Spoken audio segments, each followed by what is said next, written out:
So this module, you're going to have your second exam, exam number 2 for ME 171, Design of Elements. So for the exams for this semester, again, we remind ourselves that there are 2 different midterm exams. Now, for each of these midterm exams, they're going to cover material up to each exam. So anything that we've done in our lectures, anything we've done in our modules, readings in our textbook, all that material is going to be fair game for these exams. So the exams are designed to be the remote equivalent of an in-class exam. So with that being said, typically an in-class exam, you'd have 90 minutes. I'm giving you 2 full hours. That gives you an extra half an hour to make up any time you have to upload your document once you finish this. So scan in your hand solution, get it uploaded to Blackboard. So that gives you that extra half an hour. So again, plan according to that. It's designed to be completed in 90 minutes and giving you a half an hour to your scanning and uploading it to Blackboard.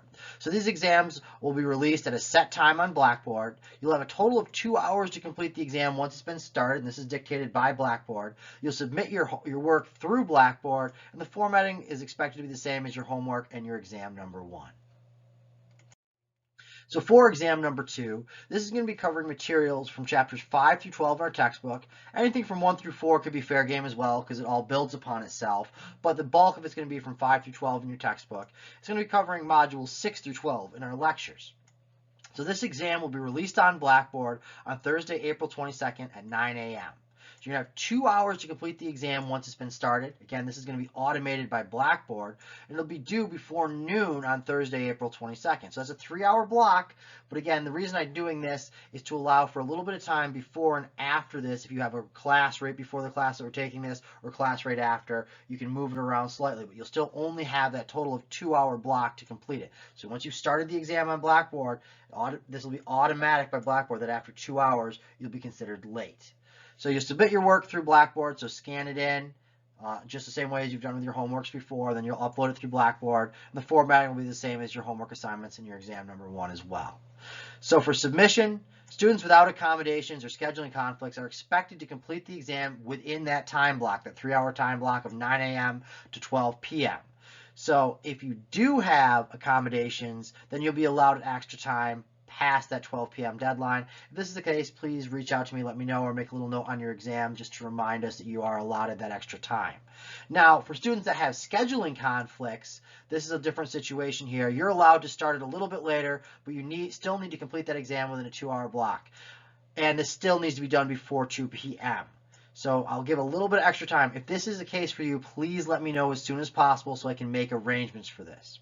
Now, if you are a student with accommodations or a scheduling conflict, please ignore the fact that there's going to be an automated late notification that shows up. So ignore that if you are in one of those 2 situations where either you have accommodations or a scheduling conflict. The grader and I will be looking at the time you open the exam and the time you submitted it to make sure you're within that 2-hour block. So one thing I do want to bring up is the academic honesty policy. So for this exam, you're allowed to use your computer for only 3 things. You can use it to access Blackboard, to access a PDF of your textbook, or to send me a message if you have any questions. Within Blackboard, all you're allowed to do is to open the exam, look at lecture material, and submit the exam. So you are not allowed to use the computer to search for answers, solution manuals, Chegg, or any other sources. This is considered cheating and will not be tolerated. This is absolutely unacceptable and goes against the university's academic honesty policy. So please reference this link here to take a look at that policy. The grader and I will be going through the exams and contacting every student who turns an exam that is suspect, looks like they have cheated and used the internet. So if this is the case, you'll receive a 0 for the exam, and this will be reported as well. So for exam 2, the grading is going to be the same grading policy that we've seen for all your other homeworks and your previous exam number 1. 2 points for format, 2 points for neatness, 4 points for the correct method, solving, and approach, and 2 points for your given correct final answer.